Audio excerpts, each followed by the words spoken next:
Assalamualaikum to Dr. Dilla and welcome to our group presentation. We are from Group 9 and we will be presenting Chapter 20 External Causes of Morbidity.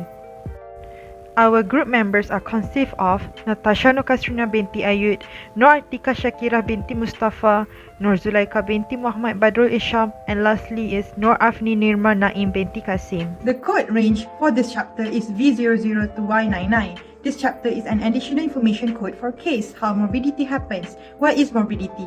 Morbidity describes the presence of an illness or a symptoms or the frequency of disease in a population. It also entails to medical issues brought on by a treatment. Moreover, causes of morbidity include hypertension, bronchitis or bronchiolitis, TB respiratory, acute watery diarrhea, and influenza. Furthermore, the effects of morbidity are chronic cough, mucus hypersecretion, shortness of breath, impair of exercise capacity, anxiety, and depression.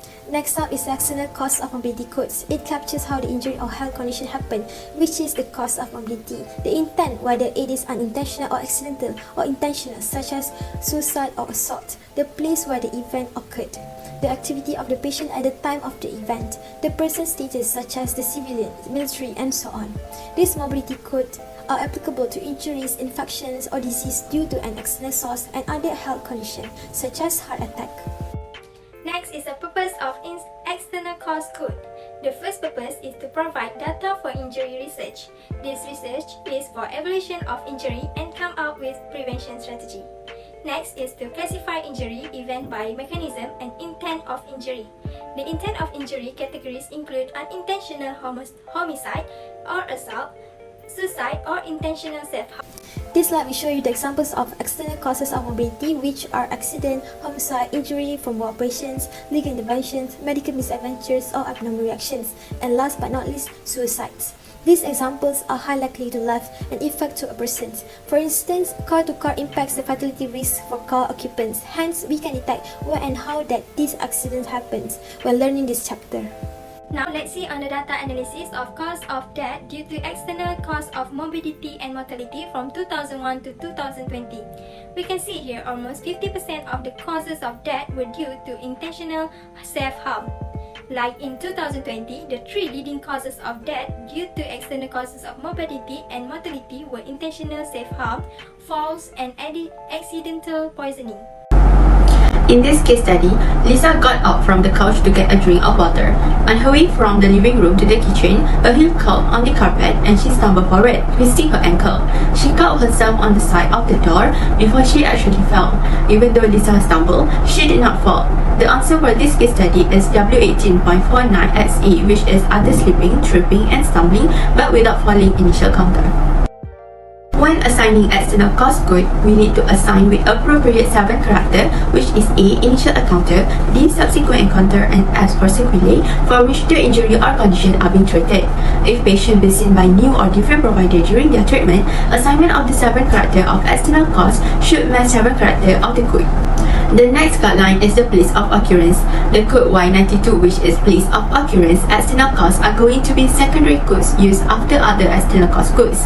This code is to identify the location of the patient at the time of injury. Place of occurrence also should assign only once, which is at initial encounter for treatment. If a new injury occurs during hospitalization, then it should assign additional place for the occurrence.